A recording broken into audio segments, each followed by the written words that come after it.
I'll see if it'll work. Okay, Great. got it. Thank you. Okay, there we go. Okay.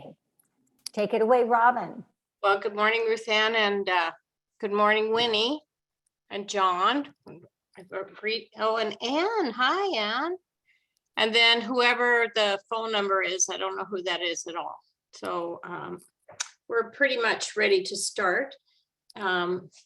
I am Robin Mackay. I'm one of Adele's faculty teachers, and I'll be presenting with Jennifer. I began practicing Jin Shinjitsu in about 2005 and began teaching with Adele's coaching over the phone. I hadn't even met her yet, teaching animals. And as with Jin Shinjitsu, we teach at the level of our understanding, so kind of beginner classes. But I was hooked, and I became certified in animal Jin Shinjitsu in 2014, and then became a faculty teacher in 2021, which has been challenging for us, doing it online as opposed to in person, but that's coming. And I will introduce you to Jennifer Bradley, who is our other teacher today. Hey, everybody. So just real quick, I've been doing this a long time. I spent 10 years at an integrative medicine hospital with people, and then I started working with animals at Adele. And one of the benefits of COVID was, wow, when you can't work on people, you can really get good at working on animals. So I live in Kentucky, and my focus is probably about 70% animals, 30% people. And I'm really into right now working with horses and their riders. So I'm going to talk, a little bit from that perspective when I do my little thing. But I just want everybody to remember, anything you do with a horse, you can do with any kind of animal. So that's a little bit about me, and I'm really excited to be here. Okay, and you were going to give us a tiny bit of background on Jin Shinjitsu, because most people have. Right. So if you're new, I don't know how many people have been here before. Jin Shinjitsu is a light touch. And when I say light, I mean just put one hand on the other. There's no pressure, rubbing, or massage. It's not like shiatsu. Energy harmonizing practice. We don't fill people up. We don't take things away. We spark the energy system with our hands. And you do it too, all the time. It's a natural, innate part of us. This was written down and organized in Japan, brought to the United States by a wonderful woman, Mary Burmeister. And then Adele, who you're really so fortunate to have right there in the gallery with us, took this information of what we call self-help, where we do this sparking of the system on our own bodies. And she realized that we could use even the simplicity of that to help our animal friends. And so from that is what we're doing with animals. And we think of energy moving specifically through the body, similar to these pathways and meridian flows of acupuncture. We think of something slightly differently. Instead of sparking the 300 plus locations they use with needles, we use 26 main pairs of energetic centers, oftentimes places that you rub and touch yourself, to help bring the body into balance. If you're an electrician, think of them as the fuse boxes of the body. And that's what we're going to work with today, on ourselves with a little bit of self-help so we can get balance. And then as we talk about the work with animals. How is that? No questions about that? Perfect. So we want to, one of the ways when you're working with animals, you should ground yourself first. You should calm yourself first before you begin to work with the animals. So we always start these sessions with some form of a self-help hold. And I really wanted to do Main Central, and there is a quickie for Main Central because we don't want to spend all of our time there. So if you'll take your right hand and put it on top of your head, and your left hand either on your pubic bone, not tall enough, or your tailbone, your choice. is just the two hands, and you might just want to close your eyes and notice your breathing. This quickie is from Mary Burmeister's self-help book #2, and she refers to this as the cosmic egg. Sort of no thing, no limitations, it's boundless. And the oval came into the universe meaning limitless light, the breath itself, the rootless root. So it helps the energy go from the top of the head, descending down the center of the front of the body, around the feet, and back up the spine, and then overflows the head and begins again. It helps the harmony of our total being. So let's just take a couple minutes and focus on your breathing, just noticing your breathing and what happens in your body as you do this.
And notice what you're feeling possibly in your fingertips.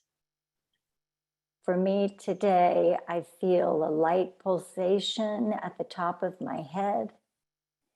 And then I felt in kind of the pubic area where my fingers are, it felt a little bit of electricity. But as I've sat here and exhaled, I'm starting to feel that same pulsation. My right and left hand are starting to match up. So that circulation is really getting in order. And because of that, or because of my breathing, I can notice my breath is deepening. My exhale is really letting go. And even though it's early morning in California, I'm not getting dozy. I'm starting to feel energized and actually more alert. And it's been a couple of minutes. So after a few minutes, in addition to what Jennifer is experiencing, you might begin to feel peace or serenity and even happiness. This is a good way to begin before you start to work with animals. So we can stop that. Our focus today really was to kind of share a little bit different way of paying attention to the animal, seeing what's happening with the animal before you even begin to work with the animal, and notice more after you're touching. So Jennifer's going to start us off. Yeah, thanks, Robin. So what I thought, we've been having this study group, we've been learning a lot, and I wanted to talk a little bit about the beginning and about the horse work, since that's sort of been my focus, and I'm all about it. When I start, recently I had read a book called Horse Boy. I don't know if you all have heard of that book, Horse Boy. It was a fantastic book about an autistic child and his father, who loved horses, was raised around horses, and rode. And the child was really struggling, and they lived in the countryside. And one day this little boy ran across the field, got away from his dad, I think he was maybe 5 or so, and ran out to this field where this horse Betsy was. And Betsy was a pretty, they considered her pretty tough, pretty rank, not exactly friendly with humans. And when this boy approached her, in this open way and went to the horse. The horse immediately dropped her head. Her eyes got dozy and relaxed. She started licking and chewing. And that's one of these signs of release that we see in Jin Shinjitsu that we talk about. You know, when we're working with an animal and we see them relax, they might yawn, they might, you know, close their eyes. And I thought, wow, that child was so in balance and so open that that connection was already being made. And so that became my goal. And my goal has been, when I go to work with a new horse, and I'm working with some pretty high-strung animals because I work with racehorses on the racetrack, I work with jumpers, I work a lot with eventing horses because I'm here in Kentucky, right? We're actually in California today, but Kentucky. So these are horses that are used to being working horses, handled hard, not harshly, but they always have a job. And anytime someone's with them, it's to do something. And I decided that when I would go see them, that first I would really be like that boy and make that connection before I ever walked into a stall or went out into the paddock or out into the field. And some of the owners originally would go like, oh, are you afraid of my horse? And I would tell them I'm going to come a few minutes early, and I would stand outside the stall or stand outside the stall window and just talk to the horse in my mind, make that that communication connection. And for me, I would just simply do the finger holds and I would breathe. And I wouldn't necessarily make eye contact, but I'd let them know I was there and wait for them. And it's just kind of astounding what happens. You know, they will come closer. To me, they recognize a respect in me, that I am, you know, not just jumping into their private space of their stall, that I'm giving them the opportunity to let me know if they're ready and when they're ready. And I start getting the same reaction that this young boy in the horse boy does. So my challenge for you all, especially those of you who have horses, and you can do the same thing with dogs or cats, is to try this before, you know, just take this time, because energy is moving. And we know that the horse's energy field is so expansive. I even start talking to them before I even get to the farm or get to the backside of the racetrack. I'm talking to them, I'm letting them know I'm coming. That's that animal communication part. You know, quantum physics tells us that there's no separation. And it's been so powerful. And then I find that when I work with the animals, the Jin Shinjitsu part, where we actually are putting hands on the animal, is amazingly helpful. You know, just starts to work faster, easier, and we already have this connection and understanding. The other little nugget I wanted to give you is this. Sometimes when I'm working with a high-strung horse who I don't know especially well, I do work off body because of that same quantum aspect of energy. It might be across the stall until they start to feel comfortable and I get to know what they want. But the specific thing I wanted to share with you, and if you have the self-help books, it's self-help book 3, opposite fingers and toes, but I call it opposite hooves. Front hoof on the right, rear hoof on the left. And what I do is I look, and sometimes I'll just put my hand, so there's the appearance in my mind's eye that one hand is on the front of the hoof, say on the left side, and then my other hand, I'll put it so it has the feeling that it's on the back of the hoof on the back right. And so am I touching those feet? No, because horses don't, you know, they're used to us doing things to their feet or the farriers and things. So, and obviously I can't reach. So I just do that, exhale, breathe, and just observe. I have found over this summer, this is a very powerful tool for working with your horses, especially lameness projects. And even if you do have that self-help book 3 and you look to all the details of what every finger and toe do, and we know a horse's hoof is, the amalgamation of all of that, right? So I'm doing so much, or not doing, I am sparking so much in that being by just doing this hold. So I thought I would give you those 2 things to kind of challenge you to spend a little quiet time with your horse. You can do this with a dog. You can do it with a cat. We know cats don't like their paws touched especially, but just give it a try and report back to us what you might notice. It's really, really fun. Okay, thank you. What I wanted to add is a different way of paying attention to what the animal or the horse wants, and to kind of share a story with you of a horse. Jennifer, would you put my PowerPoint up, share that?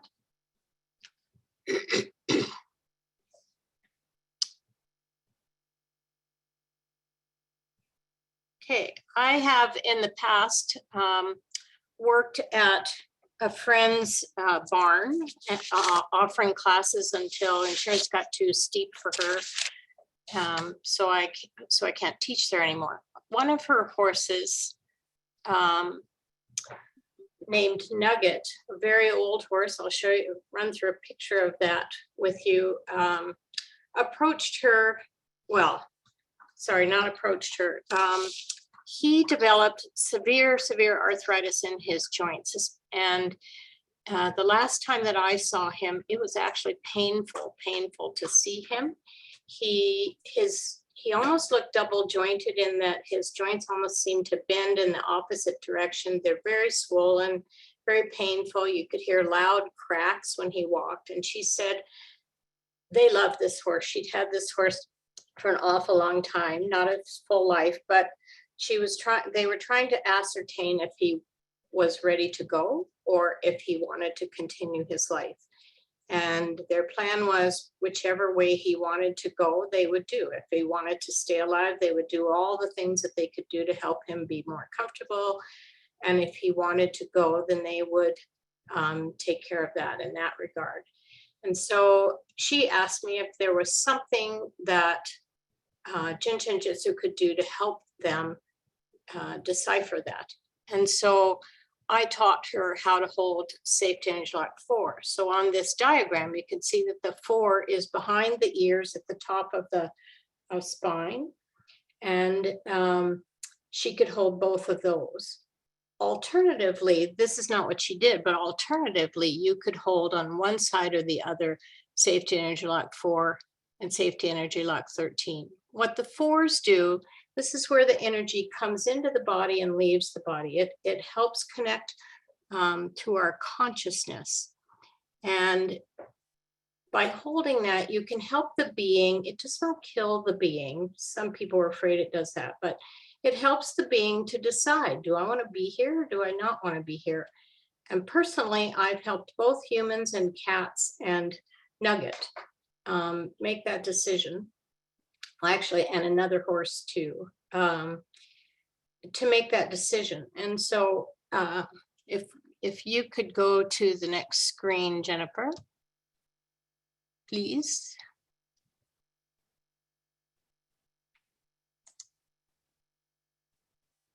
Easy for you to do.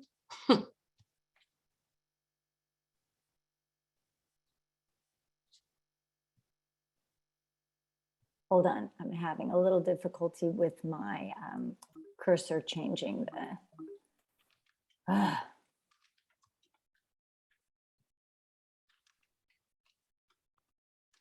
There, maybe that's gonna make it. There we go. Okay. Okay, so this is Nugget at one of my classes before. And if you look at him, like he was a lovely boy. To look at his joints, you can see in the front just how swollen those joints are. And let's see if I can do it. Nope, I can't. So next screen, please. I didn't get a picture of Nugget receiving the fours. I was there. One of the students did that for him. He was in his late 20s, as I said, and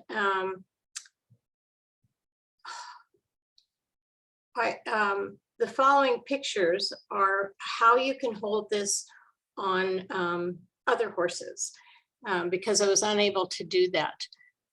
So next screen, please. This is Ned, and Ned is 40. He is a donkey. And so he loves Jin Shinjitsu. And so this is the couple of ways that they're not the only ways, but holding the fours. So the first one, he's so short, you can just put your fingertips behind his ears and hold both sides. Or you can choose to hold one side of the body. So in the picture on the right, I have my left hand on his right 4 and my right hand on his right 13. Very, very similar to the initial centering and holding, but instead of being right on the spine and the sternum, I'm just off to the side. And if you would switch for the next one. This horse, I've forgotten his name, same place. On the left, I'm showing holding the fours behind his ears. He's much taller. And bless his heart, he dropped his head as soon as I started to touch him. And then again on the 4 and the 13 on the right-hand side of the body. It can be either side of the body. And so this doesn't, as I said, this gives the being a choice of whether they want to stay or want to go. I don't know if I have another screen or not. No, okay. So what happened in Nugget's case is that within 2 days after holding his fours, they were really tuned in to get messages from him, and he let them know that he was ready to go. And so they were able to very peacefully and lovingly help, end his life and help him move on to the other side. But it takes our attention. We need to pay attention to what the animal is trying to tell us in that regard. In other situations I've had, there was a cat I worked on who was a rescue, who was found and was quite ill. A little bit older, but they were working hard on dealing with his issues. And I treated him every day for 8 days. And on the 8th day when I went in, he had changed. He was having, other symptoms of illness. And so I spent some time talking to him about his choices and that whatever he wanted to do, that everybody there would help him. So if he wanted to live, it would be tough, but they would do everything they could to help him. And if he didn't want to, he could let go and they would help him do that. And I held his fours.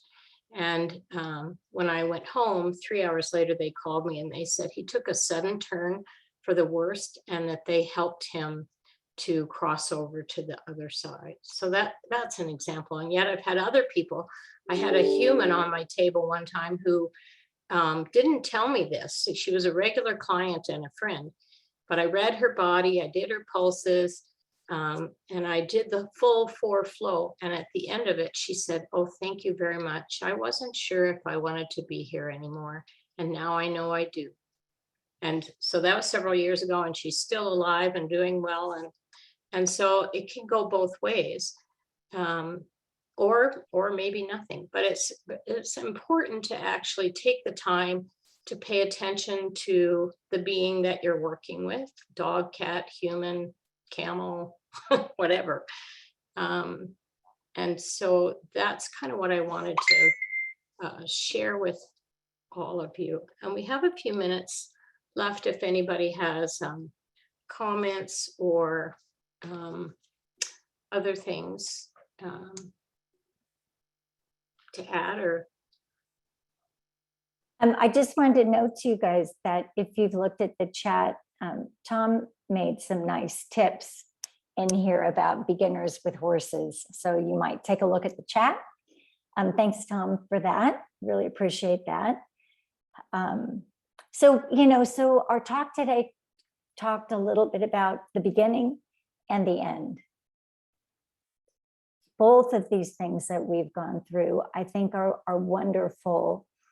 Starting with yourself, and then with the 4s and the 13s, there's never a time that that's not a great idea. Don't you think, Robin? Oh, yes. Yeah, I mean, always. it's Yeah. fabulous. It's absolutely fabulous. And some people, I've got clients that never go beyond like the initial centering, which is on the spine and the sternum, but they see miracles in their animals. Mm-hmm. Absolutely. Very powerful.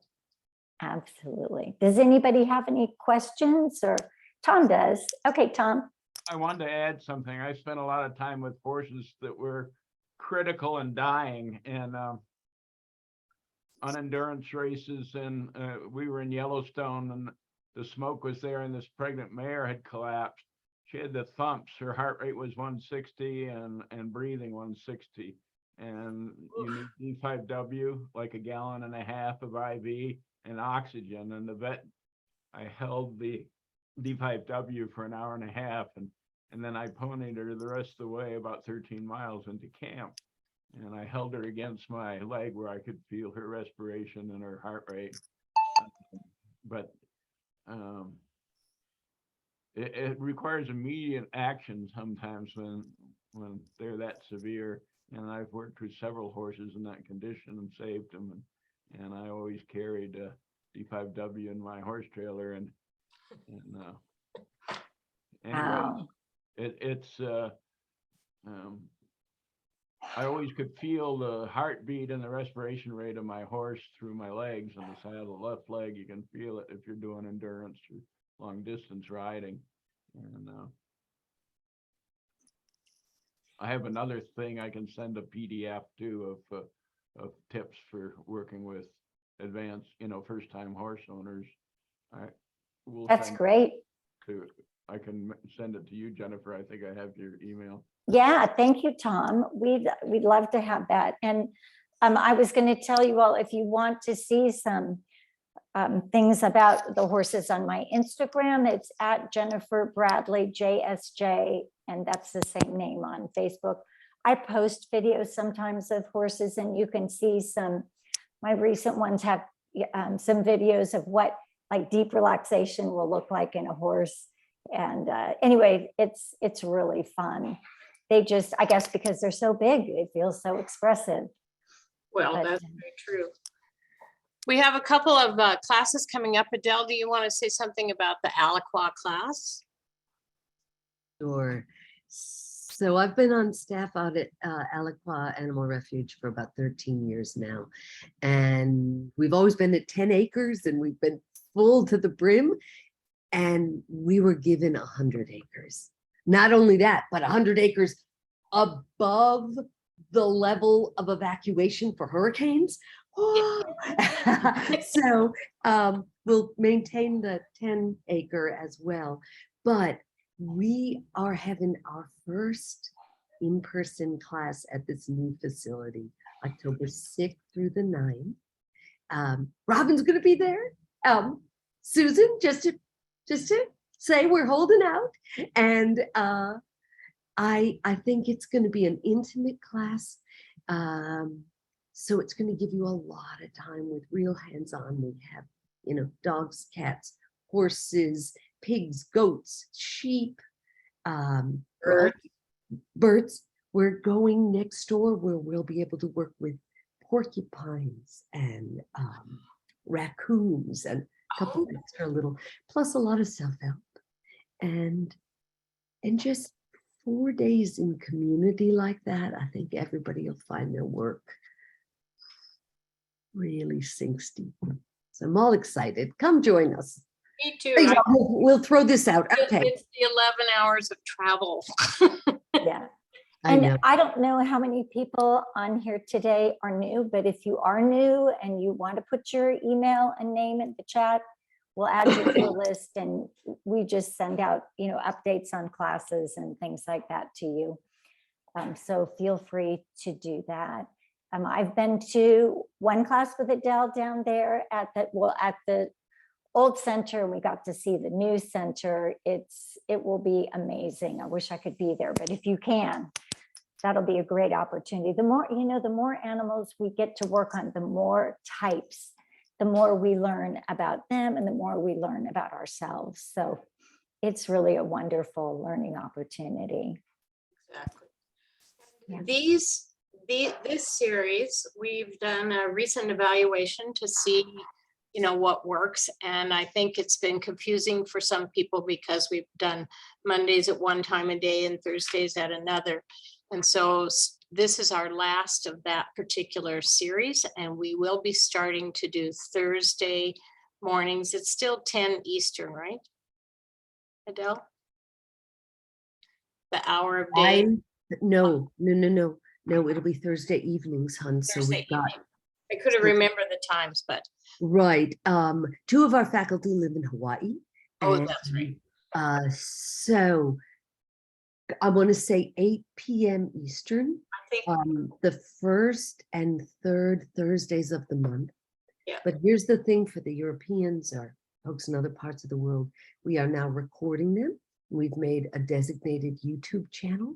So you can catch up with them and also get this beautiful time to learn personally about this fabulous faculty. and our focus This will always be the contact info, and the Zoom link will always be on the front page of my website, which very creatively is called JSJ4YourAnimal.com. You can always find us. And I would add that our focus is changing a little bit to where we'll be doing more storytelling about, rather than just, the pages of the books, about situations we've had with the animals. And when there's time, have other people join us with those kind of stories. So hopefully that will work for all of you. And,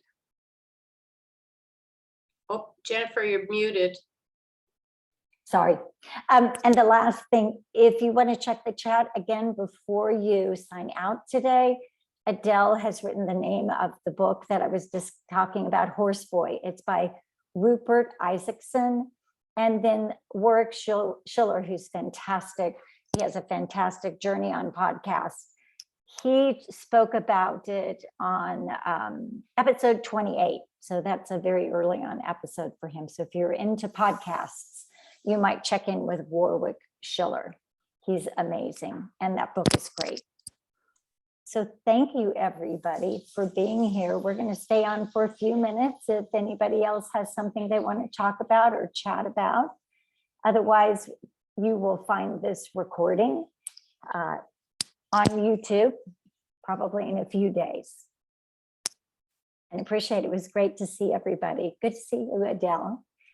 Nice to meet you, Tom. Good to see you, Robin, Susan, everybody. Have a great day. Enjoy, everybody, this beautiful day. Thank you, ladies. Thank you. Thanks, Susan. Beautiful. Bye-bye. Bye. Bye, Anne.